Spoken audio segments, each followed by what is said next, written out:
pedagang itu tetap menghampiri dan menawarkannya kepada wanita atau ibu-ibu.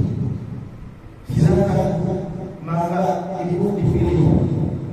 Lantas ibu menunjuk salah satu kambing yang termurah harganya sambil bertanya, kalau yang itu harganya berapa, Pak? Jawab pedagang, yang itu harganya 1.700.000. Harga pasnya berapa? Tanya seorang ibu itu. 1.600.000. Harga segitu untuk saya kecil, tapi biarlah tidak apa-apa, jawab pedagang itu. Tapi uang saya hanya 1.500.000. Boleh tidak, Pak? Waduh, saya bingung, kata pedagang, karena itu modalnya saja. Akhirnya pedagang itu berebut dengan temannya sesama pedagang, sampai pada akhirnya diberikan dengan harga tersebut. Dan saya pun mengantarkan hewan tersebut sampai ke rumahnya. Begitu tiba di rumahnya, astagfirullah, Allahu Akbar, terasa menggigil seluruh badan pedagang itu karena melihat keadaan rumah ibu itu. Rumahnya ibu tinggal bertiga dengan ibunya dan putranya di sebuah gubuk reot berlantaikan tanah.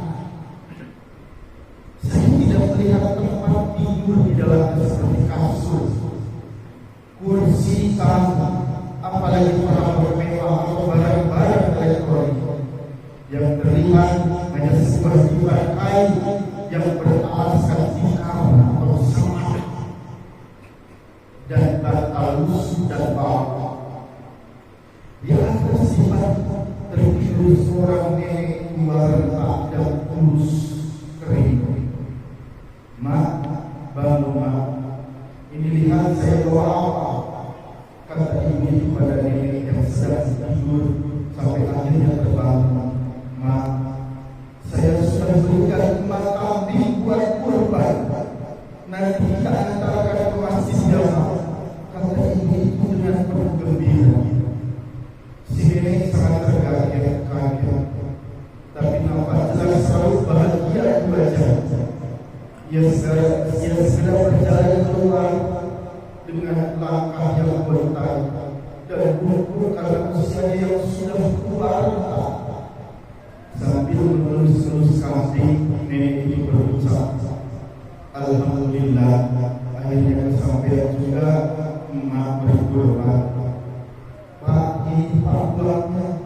Maaf kalau saya nawarnya kemurahan, karena saya hanya seorang buruh tukang cuci di kampung ini. Saya sengaja mengumpulkan uang untuk beli kambing yang akan diniatkan buat kurban atas nama emak saya, kata ibu muda. Kaki ini rasanya bergetar, dada terasa sesak sambil menahan tetes air mata. Saya berdoa, alhamdulillah dosa hamba malu berhadapan dengan hamba-Mu yang pasti lebih mulia ini, seorang yang miskin harta namun kaya imannya. Pak, ini ongkos ini bagi ibu itu. Jawab pedagang, sudah Bu, biar tidak bisa dibayar kambing dan ongkirnya. Saya ikhlas, saya ridho, kata saya sambil menyembunyikan mata yang sudah berkaca-kaca. Lantas saya cepat pergi sebelum ibu itu tahu kalau mata itu sudah basah karena tak sanggup mendapatkan teguran dari Allah. Sudah mempertemukan hambanya yang dengan kesabaran, ketabahan dan penuh keimanan ingin memuliakan orang tuanya meski dengan segala keterbatasan ekonomi. Subhanallah, untuk mulia ternyata tidak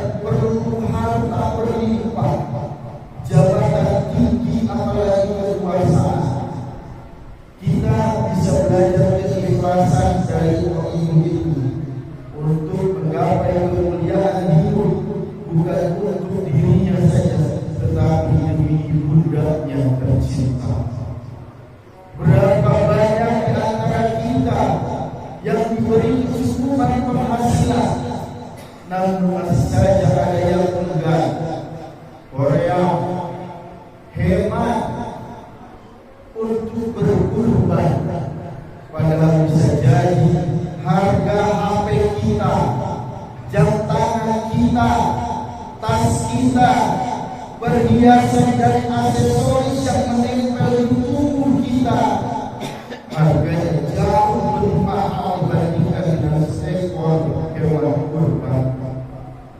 Namun selalu kita sembunyi di balik kata tidak mampu atau tidak dianggarkan. Allahu Akbar, Allahu Akbar, Allahu Akbar, walillahil hamd.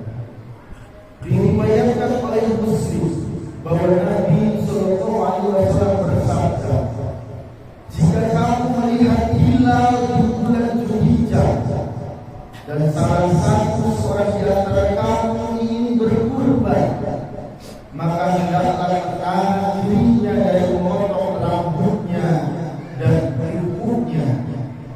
Dan firman Allah Subhanahu wa taala, wala tahliqu ru'usakum hatta yablugha al-hadiya mahilla.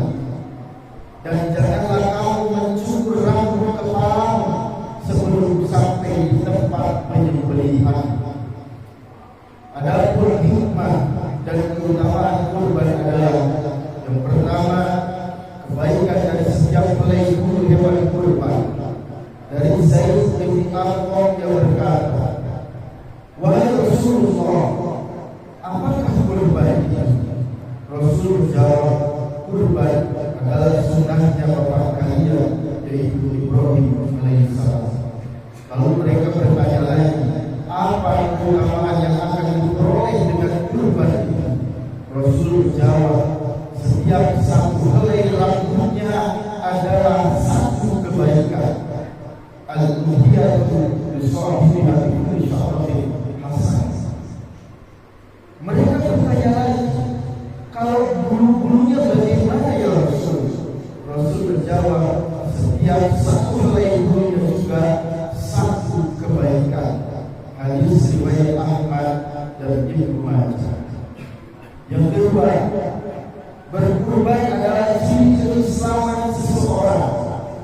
Dari Abu Hurairah, Rasulullah SAW bersabda, barang siapa yang mendapatkan dirinya dalam keadaan lapar, luas dan mampu, lalu ia tidak berkorban, maka janganlah ia mendekati tempat sholat Id kami. Yang ketiga, ibadah kurban adalah ibadah yang paling disukai oleh Allah Subhanahu wa taala. Dari Aisyah Rasulullah SAW bersabda, tidak ada amalan anak cucu Adam pada hari raya kurban yang lebih disukai oleh Allah melebihi dari mengucurkan darah atau menyembelih kurban. Sesungguhnya pada hari kiamat nanti hewan-hewan tersebut akan datang lengkap dengan tanduk-tanduknya, kuku-kukunya, dan bulu-bulunya. Hadis riwayat Tirmizi dan Ibnu Majah. Yang keempat, berkurban adalah ibadah yang paling utama. Firman Allah Subhanahu wa taala, "Washolli li rabbika wanhar." Ibnu Taimiyah menegaskan, ibadah harta benda yang paling utama adalah kurban, sedangkan ibadah yang paling utama adalah sholat. Yang kelima, berkurban membawa misi kepedulian kepada sesama dan menggembirakan kaum du'afa. Yang keenam, berkurban sebagian dari syiar agama Islam. Dan yang ketujuh, mengenang ujian kecintaan dari Allah kepada Nabi Ibrahim alaihissalam. Firman Allah Subhanahu wa taala, yang artinya sesungguhnya ini benar-benar suatu ujian yang nyata, dan kami terus anak itu dengan seekor sembelihan yang besar. Surat As-Saff. Allahu Akbar, Allahu Akbar, Allahu Akbar, walillahil hamd. Hari raya Idul Adha identik dengan ibadah haji. Alhamdulillah, tahun ini dan tahun kemarin ibadah haji sudah diberangkatkan lagi setelah 2 tahun ditiadakan dan ditunda dikarenakan pandemi COVID-19. Ibadah haji adalah salah satu ibadah yang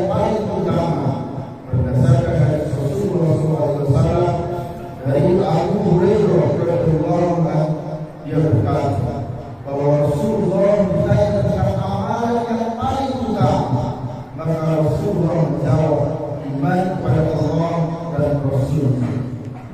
Kemudian apa lagi ya Rasul? Beliau menjawab, jihad fi sabilillah. Kemudian apa lagi ya Rasulullah? Beliau menjawab, haji yang mabrur. Hadis riwayat Bukhari. Barakallahu li wa lakum fil Qur'anil Karim wa nafa'ani wa iyyakum bima fihi min al-ayati wa dhikril hakim wa taqabbal minni wa minkum tilawatahu innahu huwal tawwabur rahim wa qur rabbighfir warham wa anta khairur rahimin.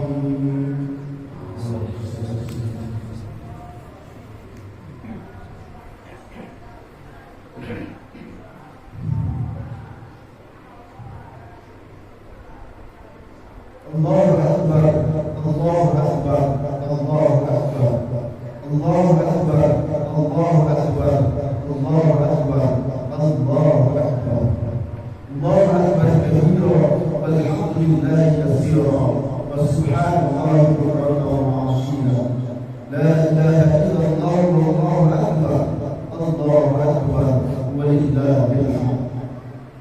Alhamdulillah hamdan katsiran kama amara. أشهد أن لا إله إلا الله ولا شريك له إرضاء لمن جاهد به وأطاع. وأشهد أن سيدنا محمدا عبده ورسوله سيد الخلائق والبشر. اللهم صل وسلم وبارك على سيدنا محمد وعلى آله وأصحابه وصحبه وسلم. أما بعد، فيا أيها الناس اتقوا الله وافعلوا الخيرات واجتنبوا السيئات في كل وقت قدير. قال الله تعالى في القرآن الكريم وهو أحسن القائلين. أعوذ بالله من الشيطان الرجيم. بسم الله الرحمن الرحيم. إن الله وملائكته يصلون على النبي يا أيها الذين آمنوا صلوا عليه وسلموا تسليما. اللهم صل وسلم وبارك على سيدنا محمد وعلى آله وأصحابه أجمعين. آمين آمين يا الله يا رب العالمين. اللهم اغفر للمسلمين والمسلمات والمؤمنين والمؤمنات الأحياء منهم والأموات إنك سميع قريب مجيب الدعوات ويا قاضي الحاجات. ربنا افتح بيننا وبين قومنا بالحق وأنت خير الفاتحين. ربنا أفرغ علينا صبرا وثبت أقدامنا وانصرنا على القوم الكافرين. ربنا آتنا في الدنيا حسنة وفي الآخرة حسنة وقنا عذاب النار. عباد الله، إن الله يأمر بالعدل والإحسان وإيتاء ذي القربى وينهى عن الفحشاء والمنكر والبغي يعظكم لعلكم تذكرون.